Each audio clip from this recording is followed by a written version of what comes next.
Hello दोस्तों, इस video में आपको मैं बताऊंगा पुनर्जागरण के कारण क्या प्रभाव पड़े, जिसमें सामाजिक, आर्थिक और राजनीतिक इन तीनों क्षेत्रों में किस प्रकार से यूरोप में इसका प्रभाव रहा। तो हम जानते हैं कि कुछ हम पहले 2-3 वीडियो में देख चुके हैं कि यूरोप में किस प्रकार से पुनर्जागरण हुआ, क्यों हुआ, किस कारण से हुआ था।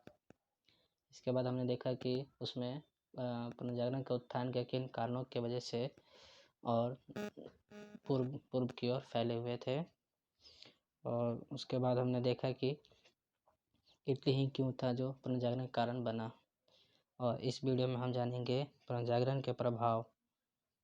तो जिस हिसाब से मैंने ब्रीफ थोड़ा बता दिया मैंने आपको पहले ही। अगर आपने 3 वीडियो नहीं देखा है तो आप लिंक डिस्क्रिप्शन में दिया गया है, देख सकते हैं आप। तो चलिए शुरू करते हैं। पुनर्जागरण एक बहुआयामी आंदोलन बन चुका था। इस आंदोलन ने यूरोप समाज में राजनीतिक, आर्थिक और सांस्कृतिक लोगों में जीवन में को प्रभावित कर दिया था। इस आंदोलन ने लोगों की सोच को व्यापक रूप से बदल दिया था और ये प्रभाव क्षेत्रों में मध्य युग में सामंतवाद का एक बड़ा और धार्मिक क्षेत्र में चर्चा में बन गया था।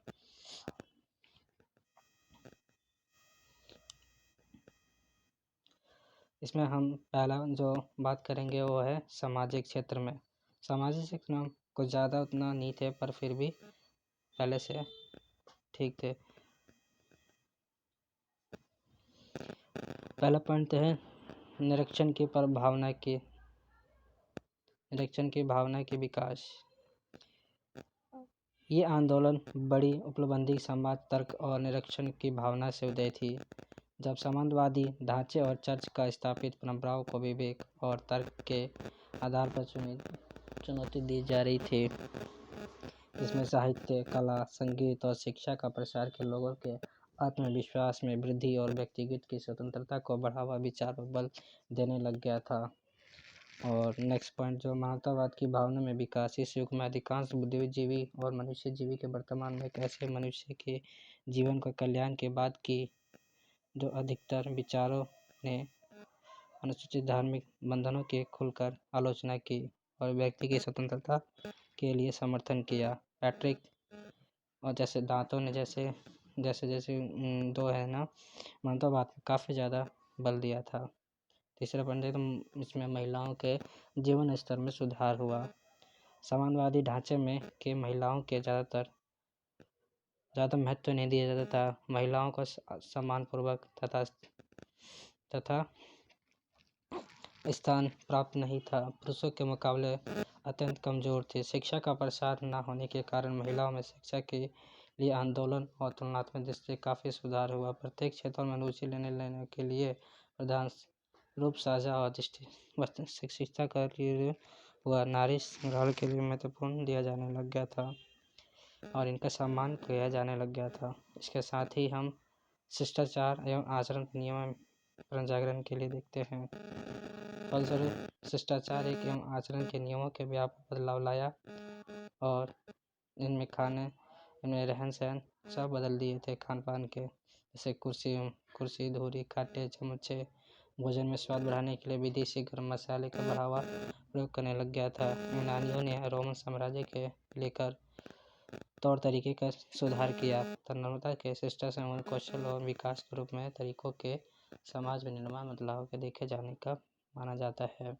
इसके साथ नैतिकता का पतन भी हुआ, जिसमें जागतिक सामाजिक जीवन में सकारात्मक प्रभावों के साथ साथ कुछ नकारात्मक प्रभाव भी देखने को मिला। इसमें नैतिकता की दृष्टि से मूल्य पालन करते हुए पुनर्जागरण के आंदोलन पर व्यक्तिगत जीवन के मानवतावाद के जोर दिया। इसके फलस्वरूप जीवन नैतिकता गिरावट दिखाई देने लग गई थी। अब लोगों के भौतिक जीवन पर ज़्यादा ध्यान देने लग गए थे। लोगों ने सुख सुविधाओं को ज़्यादा रुचि लेने लग गए थे। इसके साथ कल्याण भावनाओं को कमजोर करते हुए एक युग में भ्रष्ट तौर तरीके के बढ़ाने लग गए थे। मिलावट, मापतोल में गड़बड़ी जैसे होने लग गई थी कई। इसके कारण चोरी चकारी, डकैत, सामाजिक विद्रोह में वृद्धि होने लग गई थी।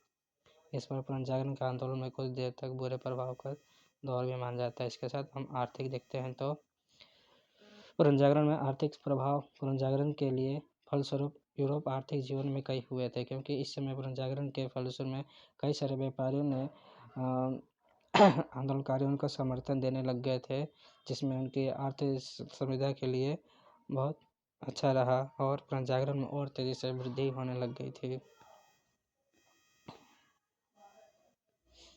इसमें अभिजात वर्ग भी खूब खुल के सामने आए। राजनीतिक तौर पर हम देखते हैं कि राजनीतिक तौर पर हम कई सारे आंदोलन हुए, जैसे कि पहला निरंकुश राजतंत्रों पर उदय हुआ।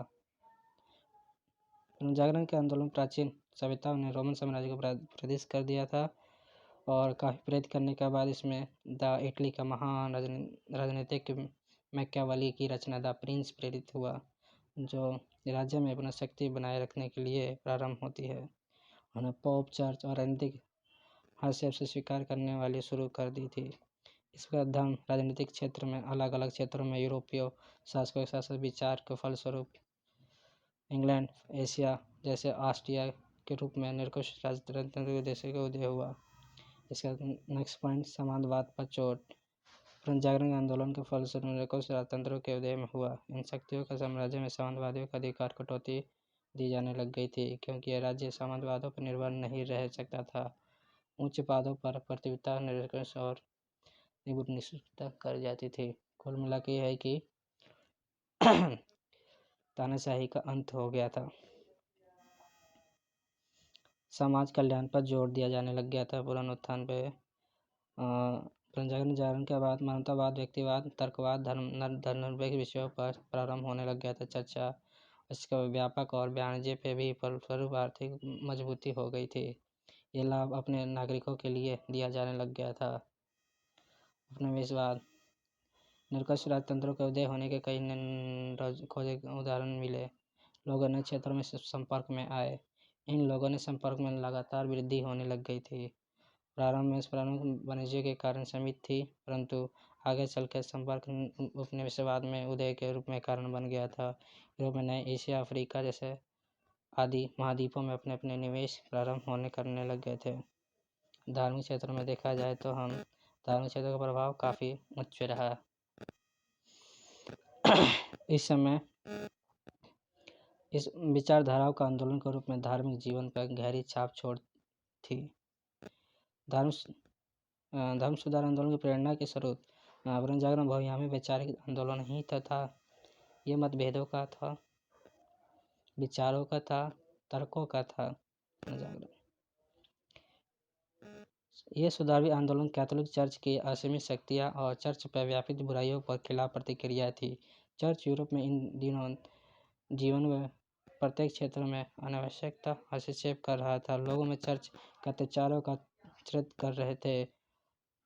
कर रहे थे और मुखिया, पोप और पादरियों भेदभाव के जीवन से व्यतीत कर रहे थे। विचारों में कारण में कुलीन वर्गों में भौतिक सुविधाओं और सुख सुविधाओं का व्यक्ति रहा। आत्मिकता जीवन का आचरण सदा का कोसता रह गया। ऐसा बुद्धिजीवी निरंकुशता के खिलाफ आवाज़ बुलंद की और धार्मिक सुधारों के लिए शुरुआत हुई। इस आंदोलन में धर्म की बेड़ियों में जकड़े हुए लोगों का व्यापक समर्थन मिला, जो चर्च के खिलाफ में कमी आई। चर्चों के अधिकार में कमी के क्या कारण थे? तो आंदोलनों के लिए चर्चों में कमी आई। चर्चों में की निरंकुशता के खिलाफ आवाज़ उठाने लग गई थी, खासकर ये बनाए गए हुए आंतरिक सुधारों के लिए बाध्य होना। चर्च में पादरियों को विशेष रूप से परित्याग करने लग गए थे। इसके साथ ही प्रतिक्रियावाद का आंदोलन चालू हुआ, जिसमें सुधार आंदोलन यूरोप जीवन के व्यापक पोप सुधारवादियों के लिए आलोचना के बाध्य रह गए और चर्चों के लिए बाध्य पड़ना पड़ा। कैथोलिक चर्च के प्रति शिष्टता रखने वाले बहुत से लोग सदाचारी, अनुयायी और कैथोलिक जीवन प्रेरित होने लग गए थे।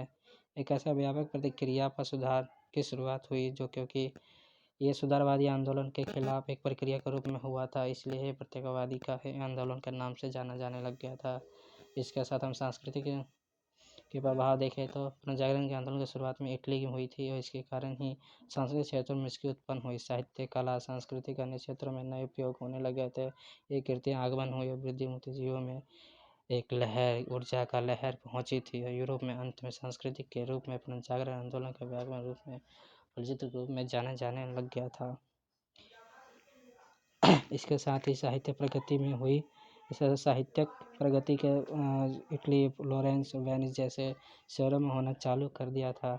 इटली की राजधानी रोम में नवीन संस्कृति का सूजन और कुछ दुनिया के नगरों में विद्वानों ने आंदोलन का योगदान किया था। इटालियन के साथ ही फ्रेंच, इंग्लिश, स्पेनिश, डच और रूसी भाषाओं में पुनर्जागरण का प्रभाव के रूप में श्रेष्ठ मानने लग गया था। इस युग में पैट्रिक, लॉरेंस, बोकारियो और मैकियावेली, माल्टेन जैसे शेक्सपियर की और बड़े बड़े साहित्यकारों ने भी अपना पुनर्जागरण आंदोलन में वैचारिक योगदान दिया था। शिक्षा के क्षेत्र में मध्य युग में हम चर्च की शिक्षा का केंद्र था, तो आंदोलनों ने फलस्वरूप शिक्षा के नए परिवर्तन हुआ। इस युग में हम बड़े बड़े विश्वविद्यालय अतिरिक्त रूप में देखते हैं, बड़े बड़े शहरों में भी इस युग के गणित, भौगोलिक शिक्षक, रासायनिक शास्त्र और इसी के साथ साथ संगीत और चित्रकारी के रूप में भी विषय में शामिल किए जाने लगे थे। इस तीसरा पॉइंट ये है कि ललित कलाओं में विकास। ये कला का क्षेत्र में एक नई प्रयोग था जो चित्रकला और मूर्तिकला का क्षेत्र का उल्लेखित हुई थी। स्थापत्य कला, संगीत की बहुत विकास हुआ। इस लोरेंज़ो बोटी और रोबिया जैसे, माइकल एंजेलो जैसे बड़े बड़े मूर्तिकार हुए। और वैज्ञानिक क्षेत्र में आविष्कार पुनर्जागरण के पर्व में हुआ। इसमें नए सारे आविष्कार हुए। मध्य युग में चुनौती कई सारी दी गई जो चर्चों को छापे खाने में भी काफ़ी खूब हुआ। इसके साथ यूरोप में हम भौगोलिक और स्थितियों परिवर्तन के कारण देख सकते हैं। यूरोप में पद्धति और भौगोलिक यात्राओं के लिए क्रांतिकारी परिवर्तन सिद्ध हुआ। तो ये था आपका। इसके साथ एक और मैं बता देता हूँ धार्मिक आंदोलन वाला भी। धार्मिक आंदोलन इस प्रकार से क्वेश्चन बन जाएगा कि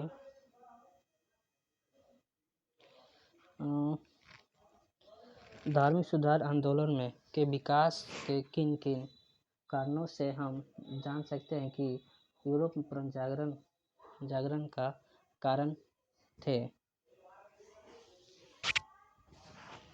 ये क्वेश्चन बन सकता है आपका। ये क्वेश्चन डरिए मत, मैं आपको एक क्वेश्चन एज अ PDF के रूप में लूँगा। मैं इसमें थोड़ा सा आपका ब्रीफ करूँगा, बाकी मैं नेक्स्ट वीडियो में बताने की कोशिश करूँगा। इसमें ज़्यादातर मैं थोड़ा सा समरी देना चाहूँगा कि कैथोलिक धर्मों का कुछ ज़्यादा ही बोलबाला होने लग गया था। पादरियों ने लोगों पर अपना शासन थापने लग गए थे। एक तरह से लोगों के गुनाह करके क्षमा पत्र दे देना, क्षमा पत्र की खून करो, मर्डर करो, क्षमा पत्र ले लो, सब वो ईश्वर से माफ़ कर देगा। इस तरह का अंधविश्वासों के लिए पादरी ने अपने आप को ताकतवर बना लिया था। लोग इससे डरते जा रहे थे, जिसके कारण एक ही धर्म के न होने के कारण प्रोटेस्टेंटवाद का एक और जन्म हुआ। प्रोटेस्टेंटवाद का जन्म हुआ, जिसके कारण पुनर्जागरण और तेज़ी से ज़्यादा बढ़ने लग गए थे और अपने आप में बढ़ने लग गया था। तो आइए हम अभी तक यहीं ख़त्म करते हैं। Thank you so much. Video को लाइक एंड सब्सक्राइब शेयर कर दे। धन्यवाद।